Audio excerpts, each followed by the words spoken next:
so I think with COVID right now, it's hard for any athlete, I think. And I think I think Pietro would say the same, but I'm just at the moment still in the phase of being grateful enough to be busy. Yeah. But yeah, I mean, but actually, you know, if we speak about COVID, but obviously the benefit of being a reserve driver, I don't want to say with COVID, but, you know, in a world where people can test positive and in a close context get put out of things and can't, you know, have to quarantine and stuff like that. I think it's the best time ever to be a reserve driver. It is really. I've never seen so many reserve drivers in motorsport, and obviously Pietro, for you last year, that sort of in a roundabout way came in, well, it wasn't COVID, but being a reserve driver obviously helped you last year. Yeah, for sure. I know. I mean, it wasn't I didn't do my debut in Formula One in the best circumstances, but you know, luckily Roman got out of that accident fine, because it could have been a lot worse. Yeah. You know, I spoke to him many times after the accident, and every time he tells me how it was, I mean, it could have gone, you know, the other way, and it would have been a lot worse. You know, he could have died or had a lot worse injuries. So his hand was like really burned, but it could have been his whole body. He could have, when he hit the barrier, could have broken a foot or something, not been able to climb out of the car. So a lot of things could have happened. So I was happy that, you know, he was healthy. That was the most important. And then I got the opportunity to race, and it was like funny, because like when the accident happened, it's like, holy shit, like no one knows what was gonna happen to Roman. Everything looked like it was slow motion. You know, everyone in the team was like, I felt like my heart dropped. I was like, because like when you see a Formula One car hitting a wall and exploding like that, like for the fuel cell is so protected that for it to break through the carbon fiber and cause an explosion, you know, that impact had to be massive. I mean, and the only impact you see like that, you know, causes explosion is sometimes on the ovals when IndyCar is racing, the car spins around and you hit backwards into the wall and it explodes. But it doesn't really happen that often anymore. And they're doing like 240 miles an hour. So when I saw that car, and as soon as it hit, it exploded, I was like, holy shit. And everyone in the team was too. And when we saw him run out of the car, that's when everyone, you know, felt a sense of relief. We just didn't know the extent of his injuries, but obviously he got out and ran to the ambulance. So we were assuming he was okay. The only worry was like with the smoke, you know, having breathing the smoke in and stuff. He said at the time when he opened his eyes inside the car, he saw all red, orange, because the fire was around him. And he said he realized something like when he went to breathe, that there was not a lot of oxygen, because the fire consumes oxygen. So then you end up not having a lot to breathe. So imagine like panicking there, you're losing oxygen, you can't really breathe. The fire's starting to burn. And he said when he initially went to get out of the car, he hit the barrier, because the car was, you know, it got in pretty deep, and the barrier was like right here. It was like in the middle of his head. So when he went to get out, it was hitting his helmet. And then he tried a second time and it started burning his hand. And he was like, you know, I need to get out some way. It's going to burn, but I need to try to get out. And he was able to, you know, maneuver himself in, and he was able to get out. And I didn't know I was going to drive till, you know, on Sunday I was there with the team. I didn't ask anything to the team. I wasn't going to be like, oh yeah, you know, am I going to get to drive? I didn't do anything. I just ate dinner with the team. I went back to the hotel, went to sleep. But obviously on my mind, it was like, shit, I don't know. Will I get to drive? Is Roman, you know, going to come back and drive? You already start thinking about that on that night. But I went to sleep. I woke up in the morning in Bahrain, and I went, you know, for my morning shit normally.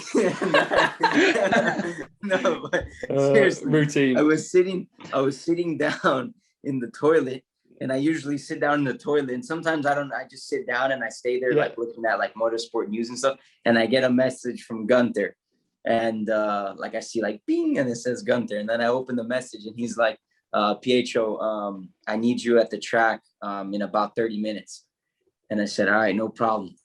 I got up real quick, got changed, but in my head I was like, why would Gunther be calling me? Like, he wouldn't be calling me to come to the track, you know, to tell me like, oh, you're not gonna get the drive, or like he would be calling me to talk about the drive.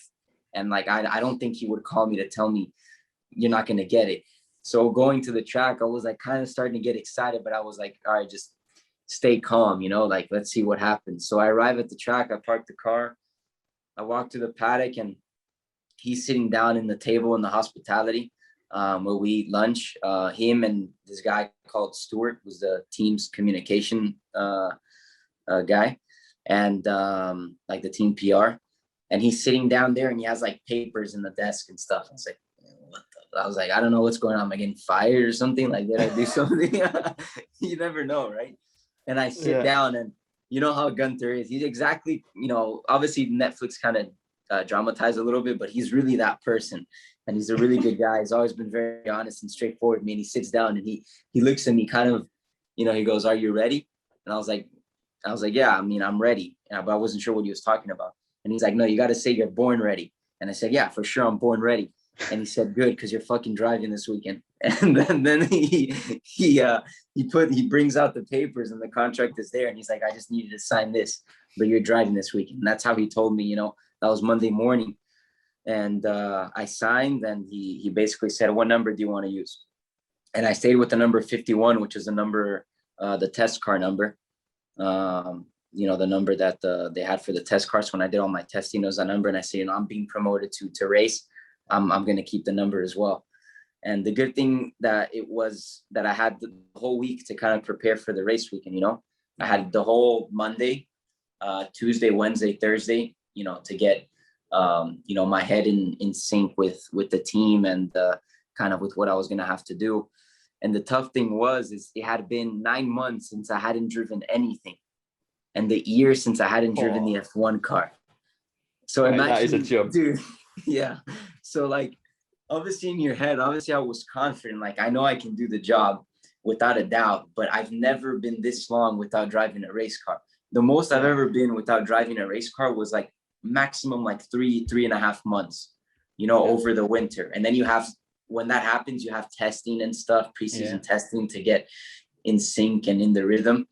So I was thinking, like, obviously it'd go through my head. I was like, all right, I'm going to jump in FP1 straight into an official practice already, with the longest by over 3 times that I haven't been in a race car. I haven't been in a race car in 9 months, and I haven't driven the F1 car in about over a year. And I was like, all right, this isn't going to be, it's not going to be easy. No. But I just want to tell you, like, it comes back so quick, Jake. Like, even if you think like, oh, it's going to be a long time, and you think you're going to be like, shit, am I going to lose my, you know, my skills or something? It comes back, and it comes back really fast. Obviously, like the racecraft stuff, you're going to be a little bit rusty, a little bit initially. But I remember first time going out in FP1, like just getting used to the speeds. And the one thing that caught me off guard is like the vibrations of the car, which you usually get it becomes natural. You don't even feel it when you're driving often. But when you're out for a long time, when you're going through the straights, like your body feels weird. It's almost like humming with the, you know, with all the vibrations and stuff. And it's like a weird feeling. And, you know, I did an out lap and I came in. And when I came in, I said, all right, now we're going to go for an actual run. And I did the run, and, you know, I got up to speed really quick, and I felt really comfortable with the car off the bat. And I was really happy about that, because obviously I was thinking, you know, 9 months without driving a car, how quick am I going to be able to adapt to it? But it came back super quick. Physically, I was destroyed the day after. Yeah. I was destroyed. I had a physio at the time who was a team's physio, and her name was Faith. She's a English girl, and she does physio work for the team and the mechanics. And because I didn't have a physio there, the team put her to work with me, but she had never worked with a driver before. And it was her first, you know, weekend working with a driver in a Formula One race, or with any driver. And it was funny because, like, you know, after Friday, she was helping me out with like getting, you know, making sure my muscles recover, because honestly, like under braking, which was the worst thing, especially at that track that we were doing the short version in Bahrain, your neck was getting destroyed. Like at points, you can't hold your neck back under braking. It's not really the corners, because the corners you can put pads on the side that you know, to hold your helmet, but it's under braking where your head just, there's nothing to hold it. So what I did is, she was obviously taping my neck and stuff, but I asked Belle, you know, the foam under the helmet, I think, yeah. Yeah, the normal foam when you put on a helmet. Yeah. I asked him to get me like a super thick one, so I had some extra support. So my head wouldn't go down. Because, dude, honestly, it wasn't allowed to put a foam on my belt because I was gonna put some stiff ass foam to keep my head up. Yeah. But I was only able to put it on the helmet, and it was like, if you look at some pictures on my helmet, there's like a bit of a lump of the red foam, and it was because it was helping me hold my head up. But yeah, so like the first race weekend, it was it was an amazing experience, and obviously I was getting used to the schedule and stuff. And on Sunday morning before the race was at night. I went to the gym with the physio, just to get warmed up and stuff. And I got a call from Gunther, and he said, Pietro, take this weekend. I just want to call you and let you know, take this race step by step, do as many miles as you can. There's no pressure at all. You've been doing a great job. And you're going to be racing next weekend. So he told me that, yeah. And that was a great thing because I wasn't sure if I was going to race in Abu Dhabi or not, which was the next, the last race. So I was going in like, maybe the team's trying to see, the job I can do before telling me, or maybe Roman is going to, get in the car. But he told me before the race started, he's like, yeah, you're going to be racing next weekend. So that was a huge sense of relief, as well as like, oh, I have another race weekend, That's the best thing that I think he could have probably said to you that morning. Yeah, because you never know, mate. Because in your head, you're probably thinking, "Oh, this might be my only shot to race in Formula One." But then I already went into the race with like, the easy mind, like I'm racing another weekend after this one. So that was really good. And I remember Faith. Faith was the name of the physio. She was helping me with all the schedule stuff, right? Because when you go to the grid, the car goes out of the garage, the installation lap, you park the car on the grid, and you get out of the car. There's a bunch of ceremonies that go through it. And she was the one kind of taking me through it. And it was funny because at a certain point, she was a little bit lost. She was doing a great job, but she was a bit lost of like when I had to go to do the national anthem and stuff. And she was a little bit nervous. And I could tell she was getting really flustered because we went to go do the national anthem and it wasn't there. We had to go somewhere else. And we're losing the timing of it. And her name's Faith, and she was more nervous than me. And I was telling her, I said, Faith, just have a little bit of faith. Everything's gonna work out. It did at the end.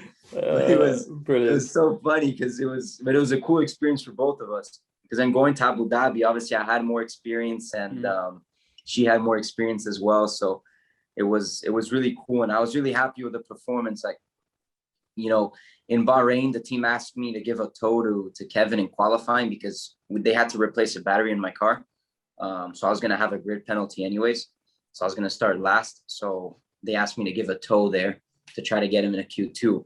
So we did that. And, we had a good race in Bahrain, but in Abu Dhabi, it was like I was going to, have the full go at qualifying and the race and stuff. And I remember first set of tires, with Kevin, I was matched his time. I was within half a tenth of his time.